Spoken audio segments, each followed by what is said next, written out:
Hola a todos, el día de hoy vamos a ver la tercera sesión de este curso de SPS Statistic, ¿ok? Y vamos a iniciar con toda la parte teórica que corresponde a esta sesión, ¿no? Y esta sesión vamos a ver, o se va a tratar acerca del análisis descriptivo de una base de datos, ¿no? Donde vamos a ver el tema de las medidas de tendencia central, la medida de dispersión, la medida de posición, ¿no? Y de forma y distribución, representaciones gráficas de datos como histogramas, polígonos de frecuencia, barras, sectores, cajas y bigotes. ¿Ok? Entonces vamos a iniciar con la parte de las medidas de tendencia central, ¿no? Que involucran a la mediana, a la media y a la moda. Entonces, estas medidas de tendencia central giran en torno a un valor central, ¿ok? Por eso es que se le llama medida de tendencia central. Y nos van a indicar cómo están distribuidos estos datos, los datos que yo tengo, ¿no? Cuál es su centro, ¿no? Y este centro va a servir como referencia para ver cómo están distribuidos los datos alrededor de este punto central, ¿ok? En realidad, para eso sirven las medidas de tendencia central, ¿ya? Entonces, dentro de un gráfico, ¿no? Por ejemplo, de un gráfico de Poisson o de un gráfico de distribución, vamos a tener diferentes datos, ¿ok? Que dentro de una distribución siguen esta tendencia, ¿ok? Pero en esta tendencia vamos a tener, por ejemplo, la media, ¿no? La media aritmética, ¿no? De todos los valores que están distribuidos acá, y podemos decir en función a esta media aritmética cómo están distribuidos los demás valores, ¿no? Qué tan distantes están uno del otro. Cuando hablo de la mediana, ¿no? Va a ser el 50-50, ¿no? Y cuando hablo de la moda, ya va a ser un tema de distribución, como vamos a ver más adelante, ¿ok? Entonces, cuando hablamos de la media o de la media aritmética, es justamente la aplicación de esta ecuación donde yo comienzo a sumar todos los datos que tengo, ¿ok? Y los divido entre la cantidad de números o la cantidad de números totales que tengo, ¿no? De esta manera encuentro este valor promedio de todos los datos, ¿ok? Entonces, pero igual tiene, como todo tipo de estadístico o todo tipo de, de, este, de, de cálculo, siempre va a tener algunos inconvenientes. Y más que inconvenientes es un poco saber en qué lo voy a utilizar. Por ejemplo, si yo tengo valores por ejemplo, muy extremos, ¿no? Por ejemplo, si yo tengo una población donde la mayoría de gente está, por ejemplo, entre 10 y 12 años, por ejemplo, y tengo dentro de esa muestra tengo un valor de 50, el promedio realmente no me va a reflejar mucho un dato tan fidedigno, ¿no? Porque hay un dato que es demasiado diferente. Entonces lo que suele hacerse ya con otro tipo de estadísticos es ir discriminando aquellos datos que son demasiado incongruentes o demasiado atípicos, y se va teniendo pues un estadístico diferente, ¿ok? Entonces cada tipo de estadístico tiene sus beneficios, diríamos sus pros y sus contras.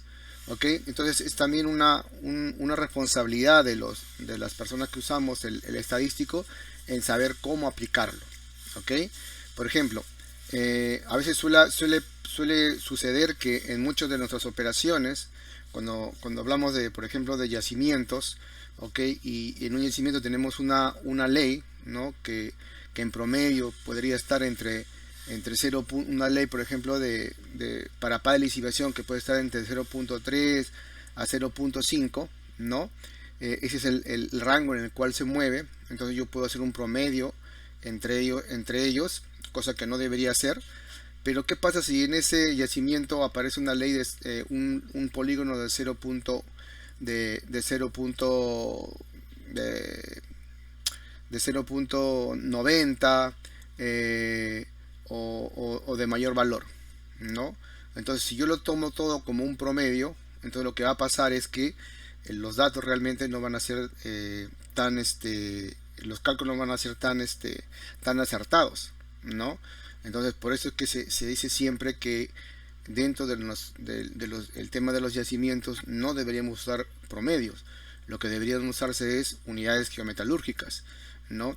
Y evaluar cada unidad geometalúrgica o cada tipo de alteración por un rango de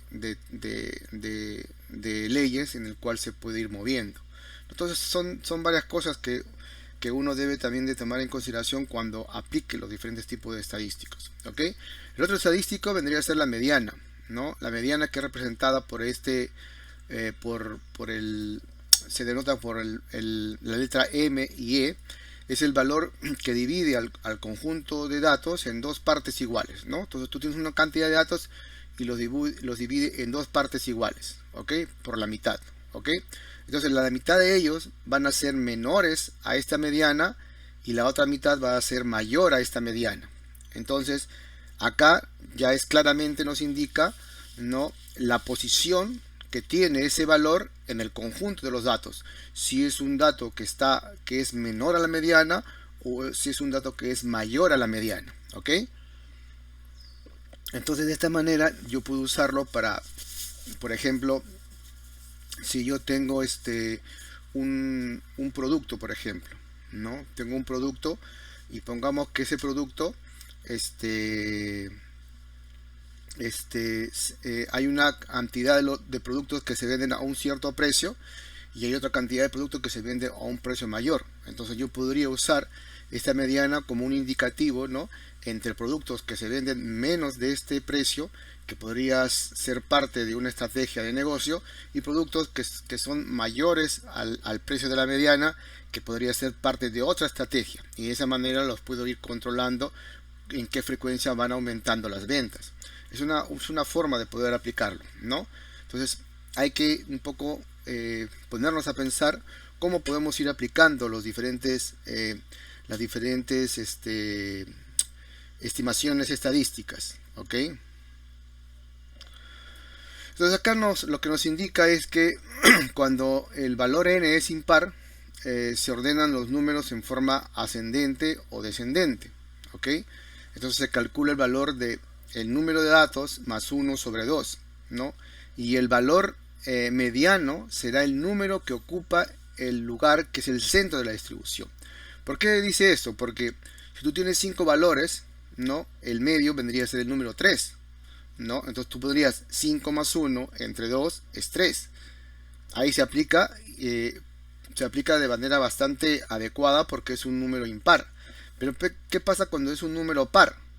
Entonces cuando es un número par se ordena la serie en forma ascendente o descendente de igual manera, pero el valor mediano va a ser un promedio de los valores centrales, ¿ok? Porque en un número impar tú no vas a tener el valor exacto como en el impar, ¿no? Vas a tener un valor intermedio entre dos valores. Entonces va a ser un valor de calculado, ¿ok? ¿Listo? Entonces también eso tienes que tener en consideración cuando la cantidad de datos es impar, ¿ok? Entonces son formas de realizar un poco la interpretación de este tipo de estadísticos para justamente ver en qué momento aplicarlo o para qué me va a servir, ¿ok? El otro estadístico que es parte de las medidas de tendencia central es la moda, ¿ok? Es la moda. Entonces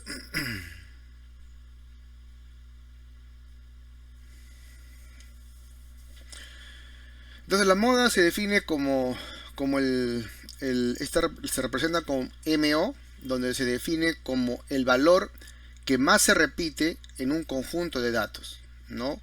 Un conjunto de datos puede presentar los siguientes casos, pues puede ser amodal, donde todos se van a repetir, ¿no? De igual manera, unimodal, ¿no?, donde uno es el que más se repite, bimodal, donde dos son los que más se repiten, y trimodal donde tres son los que más se repiten, ¿no?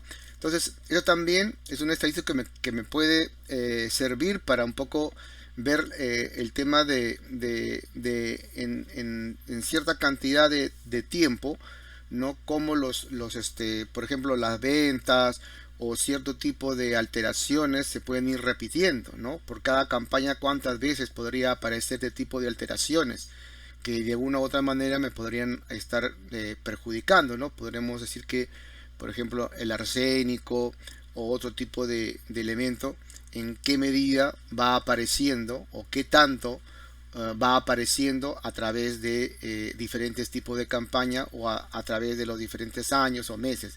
Es una forma de hacerlo, ¿ok?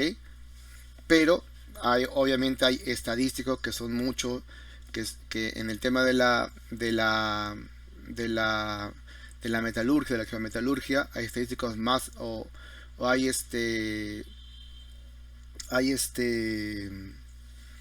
hay estadísticos pero relacionados a la geoestadística que nos dan una mejor estimación cuando queremos hablar sobre yacimientos, pero también el tema del uso de la estadística, por ejemplo, en la microscopía, también a través de diferentes tipos de estadísticos como el que vamos a ver, también nos va a servir para, por ejemplo, realizar diferentes tipos de modelos, ¿ok? Entonces, al igual que en la variable cuantitativa, simplemente observar en el conjunto de datos el valor o dato que más se repite. Si hablamos de modas que no son cuantitativas, ¿no? Si nos referimos, por ejemplo, al sexo masculino y femenino, ¿no? O a algún valor como si es, por ejemplo, arsénico o antimonio, o si es un cliente o no es un cliente, por ejemplo, ¿no? Si estamos hablando de ventas, ¿no? Entonces esa frecuencia puede utilizarse, ¿no? De la misma manera como en la parte de la moda cuantitativa, ¿ok? Pero vamos a ver cómo es que cuál es esta diferencia entre la media y la mediana. La media es un estadístico sensible a los valores extremos, ¿no? Un poco como les indicaba, ¿no? Basta que algún dato dentro de la muestra sea muy alto, muy bajo, entonces el promedio va a estar alterado. Y por eso que a veces nos sorprendemos, ¿no? Cuando a veces usamos, por ejemplo, promedios en nuestros yacimientos, ¿no? A veces tratamos de decir, el promedio de este yacimiento es 0.5, el promedio de este yacimiento es 0.1, el promedio de este yacimiento es 0.8, pero de esa manera, siendo tan sensible la aparición de diferentes tipos de leyes dentro de un propio yacimiento, es un poco inusual y no tan adecuado el uso de promedio, ¿no? Por eso que ahora en muchas en la tendencia actual, más que la tendencia, sino un poco la modernización de la minería, nos está por ejemplo obligando a utilizar planteamientos dinámicos, ¿ok? Para poder realizar los planes de producción, ¿no? Porque los planteamientos dinámicos te obligan a ver una variación en el tiempo del mineral en función a históricos, ¿no? Y otros tipos de estadísticos que nos van a permitir justamente ver una variación en el tiempo, ¿no? De nuestros yacimientos y por ende pues de nuestras ventas, y con eso pues vamos a poder tener mejores estimaciones que estar asumiendo un valor promedio, ¿ok? Entonces esas son las medidas esas son las nuevas formas que se están realizando los cálculos. Eso se aplica mucho, por ejemplo, en petróleo, ¿no? Hay algunas minas que en la parte de la estimación de recursos o cuando son proyectos nuevos lo están aplicando, pero poco a poco se está tratando de interiorizarse dentro de la minería para ya dejar de estar usando pues estos cálculos con datos estáticos, ¿no? Que a veces simplemente no están muy apegados a la realidad. ¿Ok? Es un poco lo que les quería decir, ¿no? Y el @RIS, por ejemplo, nos ayuda bastante en ese tipo de interacciones, ¿no? Es un software que es muy interesante el conocerlo. Entonces la mediana, por ejemplo, en cambio, es un estadístico robusto. ¿Ok?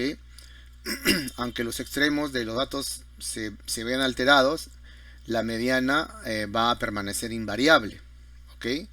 Entonces, este famoso trío de la mediana, la media y la moda representan tres métodos diferentes para encontrar el valor central.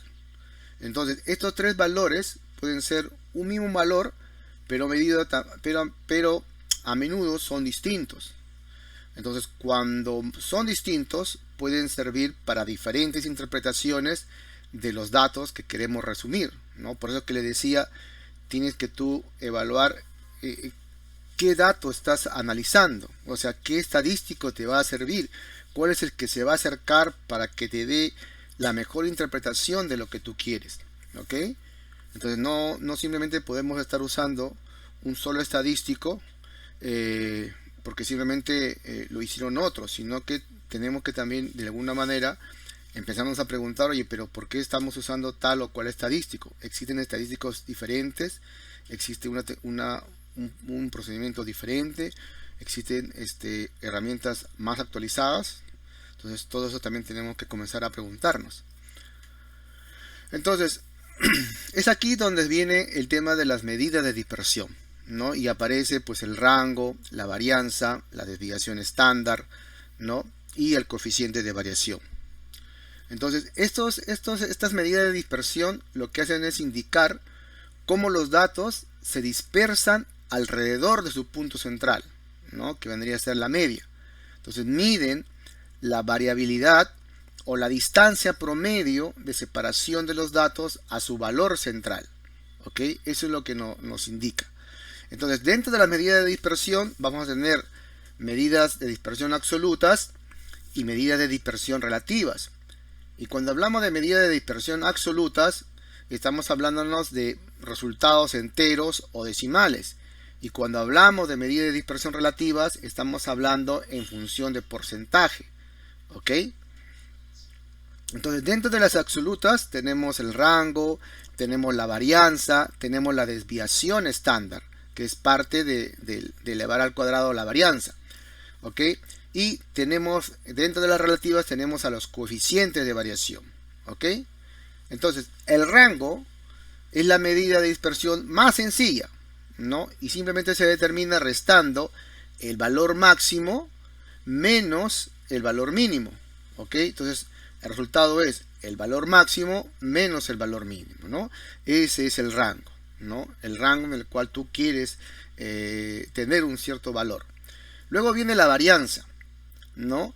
Que mide la mayor o menor dispersión de los valores de la variable respecto a la media aritmética. ¿Ok?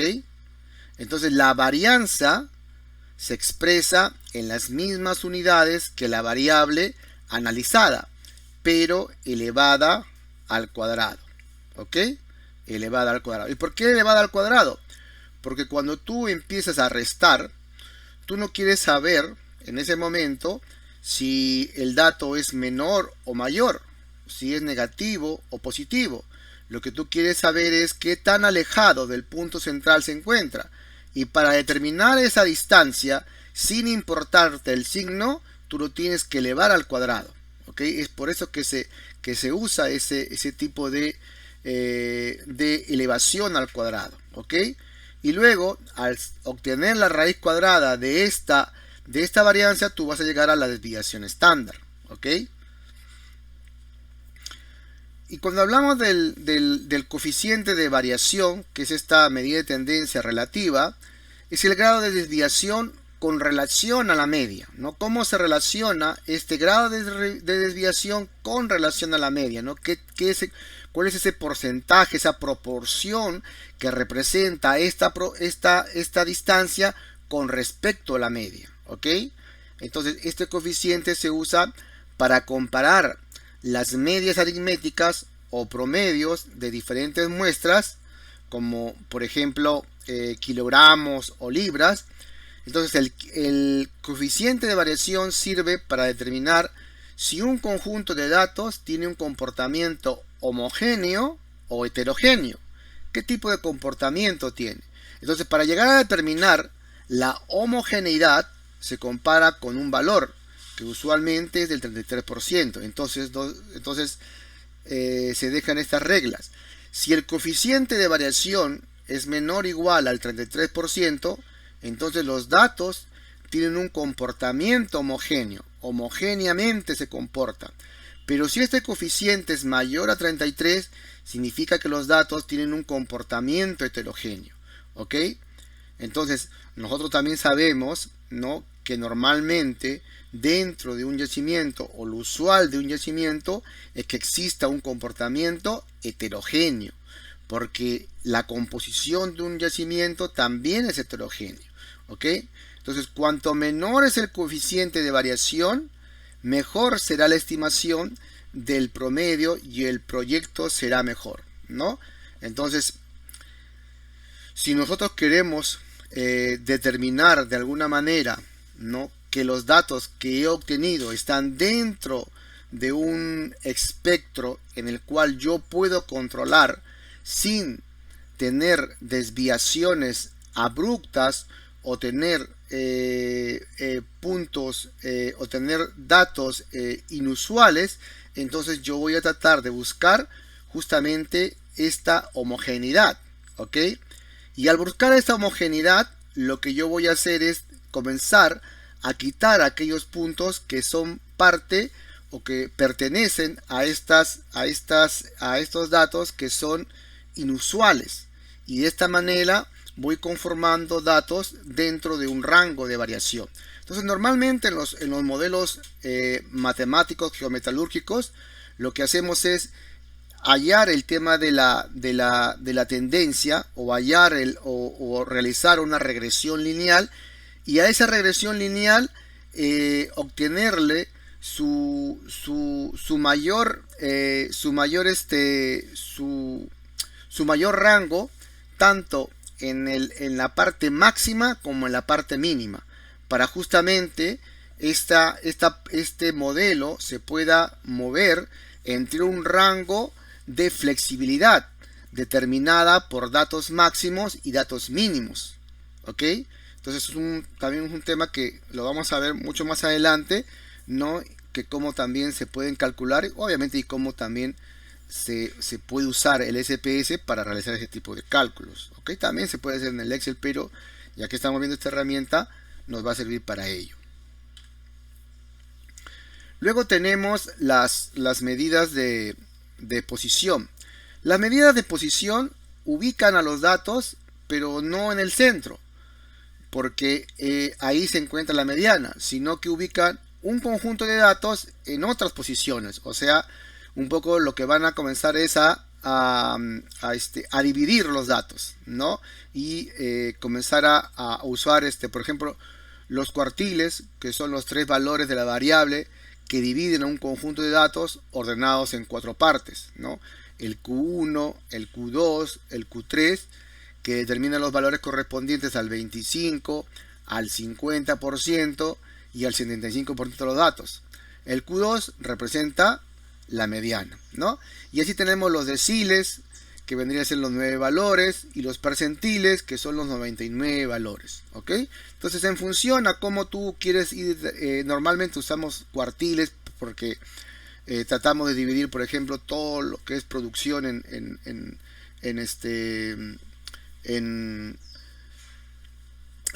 meses en trimestres, ¿no? Usamos estos cuartiles, ¿no? Entonces es una forma de poder dividir la información. ¿Ok? Entonces las medidas de distribución las medidas de forma nos van a permitir identificar la forma en que se separan o aglomeran los valores de acuerdo a su representación gráfica. ¿Ok? Entonces estas medidas describen la manera como los datos, ¿ok?, tienden a reunirse de acuerdo con la frecuencia con que se hallen dentro de la información. Entonces la utilidad, ¿no?, radica en la posibilidad de identificar, ¿no?, las características de la distribución sin necesidad, ¿no?, de generar el gráfico. ¿Ok? Entonces las principales medidas vendrían a ser la asimetría y la kurtosis. ¿Ok? Son estos dos tipos de medidas principales. Entonces, cuando hablamos de la asimetría, ¿ok?, vamos a ver que en todo tipo de distribución tú vas a tener una media. Pero esta media se va a mover de manera positiva, de manera negativa, o va a estar en el medio. Entonces, cuando hablamos que la media está en el medio, ¿no?, donde la simetría es 0, donde el valor de x o la media, la mediana y la moda son iguales, estamos hablando de una distribución simétrica, ¿ok?, distribuida, que forma esta campana, ¿no?, la famosa campana de Poisson, ¿ok? Pero cuando hablamos de una asimetría, podemos estar hablando de una asimetría positiva, donde esta simetría es mayor a 0, significa que hay un desplazamiento de la media hacia la derecha, ¿ok?, donde la media es mayor que la mediana y la moda. Entonces estamos hablando de un movimiento hacia la derecha. Y cuando hablamos de una simetría negativa, donde esta simetría es menor a 0, ¿ok?, y hay un desplazamiento hacia la izquierda, estamos hablando de que esta media es menor que la mediana y menor que la moda. ¿Ok? Entonces esa es la forma como podemos identificar las diferentes asimetrías. Entonces vamos a poder tener, ¿no?, a explicar por qué se da esta tendencia, ¿no?, donde podría estar una mayor cantidad de datos, ¿no? Y si tú lo comienzas a aplicar y, por ejemplo, comienzas a ver, oye, cuál es la mayor, por ejemplo, la mayor cantidad de si lo hablamos en el tema de los costos, por ejemplo, ¿no?, y quiero determinar dónde están mis costos, mayores costos, posiblemente te salga una gráfica de este tema, donde los mayores costos estén ubicados en esta parte y los menores se vayan diluyendo acá, ¿no? Entonces la concentración de costos va a estar en esta parte y podríamos estar hablando de la parte del minado, de la parte de la planta, y los demás costos como administrativos, contabilidad, amortizaciones, depreciaciones, vayan a estar en esta parte de acá, e incluso hasta exploraciones podrían estar por esta parte, ¿no?, si lo queremos ver. Y en cualquier tipo de actividad, ¿no?, las actividades que van a tener mayores costos van a estar siempre en esta parte, ¿no?, si es que queremos de alguna manera explicar por qué a veces se dan estas asimetrías. ¿Ok? Y es parte, pues, del propio uso del dinero en el pago de cierto tipo de costos, ¿no?, que van a estar determinados por los diferentes tipos de actividades. Y luego viene el tema de la kurtosis, ¿no?, que indica qué tan apuntada o achatada se encuentra una distribución respecto a un comportamiento normal. ¿Ok? O sea, una distribución normal. Por un lado, en la asimetría tú tienes un movimiento hacia la derecha o hacia la izquierda, pero en la kurtosis tú tienes un movimiento hacia arriba o hacia abajo. Entonces, si los datos están muy concentrados hacia la media, ¿ok?, la distribución es lectocúrtica, o sea, la kurtosis es mayor a 0. ¿Ok? Entonces estamos acá, muy pegada hacia arriba, los espacios entre los datos, ¿no? Si acá tú pones en el medio la media, vas a ver que está bastante pegada, ¿no? o la distancia es menor. Pero en cambio, cuando hablamos de que los datos están muy dispersos, la distribución podría ser una platicúrtica, ¿no? Donde la kurtosis es menor a cero. Entonces una platicúrtica es cuando está muy achatada, muy hacia abajo. Entonces si tú pones acá la media, ¿no? Hacia los datos es bastante alejada, está muy achatada. Pero cuando el comportamiento es normal, ¿no? Exige que la kurtosis sea igual a cero. O sea, es una distribución mesocúrtica, o sea, una distribución normal, una distribución adecuada. ¿Ok? Entonces, es así como uno, de esta manera, puedo ir determinando, oye, cuál es esta tendencia que tienen los datos a los diferentes estadísticos, y eso me va dando indicativos de cómo se están distribuyendo. ¿Ok? Toda esta data es justamente para ello, ¿no? Para poder un poco identificar cómo los datos se van moviendo. ¿Ok? Entonces, de aquí vamos a ver el tema de la parte de la práctica, donde vamos a comenzar a realizar ejercicios para un poco explicar mucho más a detalle estos estadísticos que hemos hablado en esta parte de teoría. ¿Ok?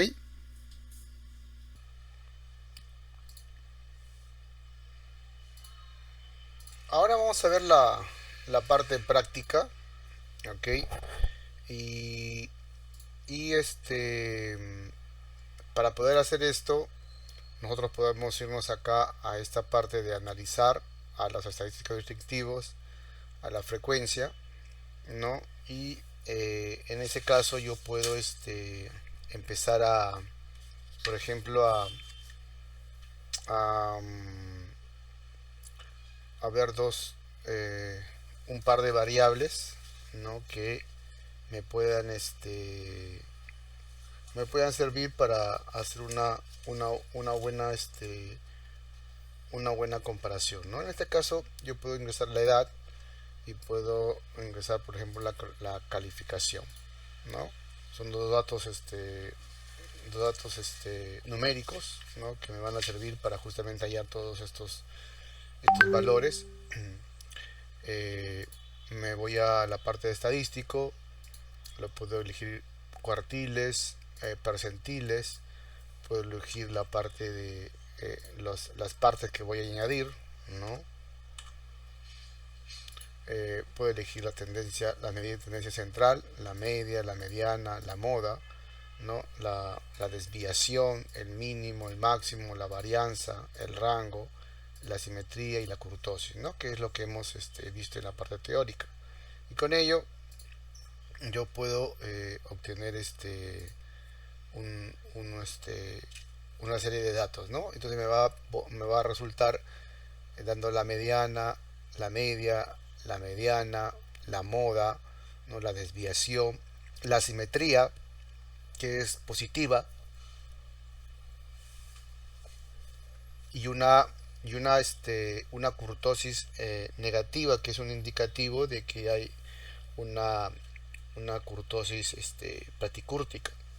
También me da los percentiles, ¿no? Y me dice que el 25% de las edades están en 18, la mitad son 19.5 y el 75% son 22, ¿no? Y un 25% queda de que son mayores a 22, ¿no? Entonces me dan los porcentajes, ¿no? En función al recuento, ¿no? Y de esa manera yo puedo tener esa data. ¿Qué más puedo yo realizar con ello? Yo también lo que puedo realizar con ello son gráficos, ¿no? Por ejemplo, me puedo ir a la parte de gráficos, en la parte de cuadros de diálogos antiguos, y puedo hacer una serie de gráficos. Por ejemplo, hagamos un gráfico circular, ¿no? Un gráfico circular donde tengamos, por ejemplo, como variable para definir las proporciones el sexo, ¿no? Y lo haga por el número de casos, o también por el número o el porcentaje de casos, ¿ok? Y con ello yo obtenga este resultado, ¿no?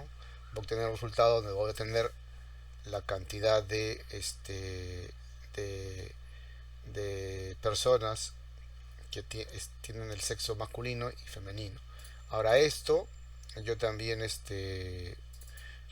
puedo dar un doble clic y puedo yo realizar algunas modificaciones, ¿ok? En las propiedades, ¿no? Le puedo modificar el color, el tamaño, ¿no? El tema de las categorías que tú puedes haber usado, ¿no? Las variables también, ¿no? Entonces puedo hacer una serie de modificaciones, ¿ok? En función a este gráfico, ¿ok? Entonces el, los diferentes cuestiones que se pueden hacer con el SPS son diversas, tan igual como si estuvieras en un archivo, en el software de Excel. ¿Qué más podemos hacer con esto? Podemos también realizar, por ejemplo, una gráfica de barras agrupadas, ¿no? Agrupadas. Entonces, esta gráfica de barras agrupadas, tú puedes tener acá la calificación por conocimientos y el sexo, por ejemplo, ¿no? Y con ello puede ser el número de casos o porcentaje de casos. Normalmente se usa el número de casos, ¿no? Y puedo obtener el gráfico, ¿no? Obtengo este gráfico, por ejemplo, ¿no? Y en este gráfico yo lo que puedo hacer es darle doble clic al gráfico, ¿no? Y por ejemplo, ver ciertas propiedades, ¿no? Como en el anterior, ¿no? ¿no? Entonces me va a permitir justamente determinar, hacer cambios, ¿no? Diferentes tipos de cambios, ¿no? Entonces puedo acá a mostrar las etiquetas, por ejemplo, acá mostrar las etiquetas, y puedes tú, por ejemplo, hacer que aparezcan los datos acá en las barras, ¿no? El recuento o también el porcentaje, ¿no? Por ejemplo, ¿no? Entonces acá te va a aparecer el número de datos que representan esta barra y su porcentaje, pero también que lo puedes retirar, ¿no? Lo puedes retirar, ¿ok? Entonces existen muchas formas de usar el tema del SPS en el tema de los gráficos, ¿no? Este gráfico eh, no también puedes modificar, no no sé, pues histograma le puedes poner o lo que tú requieras y se va a modificar, ¿no? Entonces hay una serie de características que se pueden seguir haciendo con el tema del SPS. Otro gráfico también que podemos realizar con este cuadro de diálogos antiguos, podemos hacer este gráfico o este diagrama de cajas, ¿ok? Entonces se puede hacer este diagrama simple. Se indica qué variable queremos representar. Puede ser la edad, ¿no? Y qué categoría, ¿no? El eje de categorías puede ser por sexo, ¿no? Y podemos representarlo, ¿no? Entonces ese gráfico va a salir en esta parte, ¿no? El gráfico de cajas, ¿no? De esta manera, ¿no?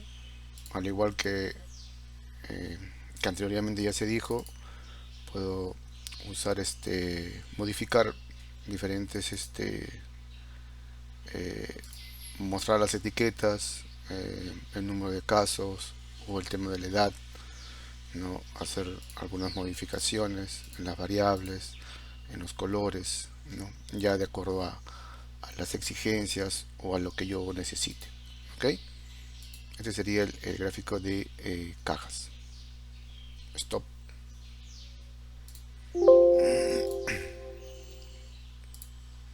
También podemos usar este cuadro de diálogo antiguo para también para hacer estos diagramas de líneas, ¿no? Por ejemplo, acá podemos poner el tema de la edad en este eje o el tema de la clasificación, ¿no? En esta parte debe ser una variable cuantitativa, ¿no? Ya sabemos que este icono nos representa una variable cuantitativa, ¿no? De esa manera va a haber un recuento, ¿no? de la edad en función de la cantidad de iteraciones en función a la edad, ¿no? A las veces la frecuencia en función de la edad, ¿ok? También podemos usar, imaginemos que esta es una base de datos donde yo tengo leyes de cobre, ¿no? Que van desde 0 hasta leyes mayores a 3, ¿ya? Y en una determinada área yo he realizado una serie de sondajes, ¿ok? Y he comenzado a contar cuántas veces se repite, por ejemplo, esta ley de 0.3 en todos los sondajes que he hecho, ¿no? En algunos casos esta ley es 75 veces se ha repetido, en otros esta ley de 1.4 se ha repetido 119 veces, entonces son los números de veces los números, la cantidad de veces que esa ley apareció en todos los sondajes que yo hice en un área. ¿Ok? Entonces yo lo puedo representar también esto. Entonces lo que yo puedo hacer es usar el, el tema de los gráficos del SPSS. Me voy acá a la barra de barras, ¿no? Lo uso como, como barra simple, y en la parte de acá donde dice las barras, ¿qué van a representar las barras van a representar las observaciones, ¿ok? O sea, todas estas barras que tú vas a ver van a representar las observaciones, ¿ok? Y esas observaciones van a estar en función a una variable, y esa variable va a ser la ley, ¿ok? Entonces yo le pongo acá, si no lo volvemos a hacer, ¿no? Se ingresa acá la variable de esta manera, igual acá, ¿no? Si lo quieres ingresar, ¿ya? Para que quede más claro. Entonces, si ingresas esos dos datos, le puedes dar título, ¿no? Le puedes poner, no sé, el título puede ser, observación, leyes de cobre en sondajes, ¿no? Algo así. Un subtítulo que puede decir número de observaciones, ¿no? No, número de observaciones. Entonces, tú puedes darles el título que tú más necesites y le das a aceptar. Entonces, ¿qué es lo que te va a mostrar acá la gráfica? No te va a mostrar que existe, pues, a medida que se va desarrollando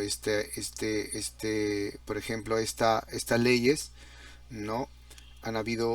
Hay una concentración de leyes en esta parte de acá. Y si te das cuenta, obedece a un tipo por ejemplo, de kurtosis y de asimetría, ¿no?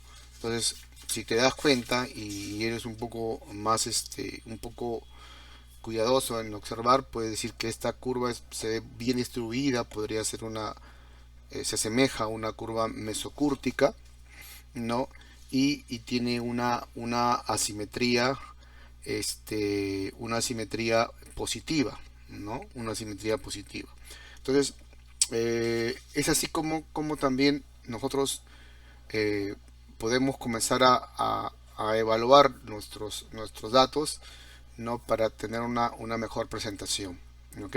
Entonces, en el tema de las leyes, de la minería, el tema de los procesos, pues nos va a servir bastante para poder un poco ver las relaciones, y ya cuando veamos más adelante estadísticos un poco más elaborados, nos van a poder indicar mucho más cosas acerca de este tipo de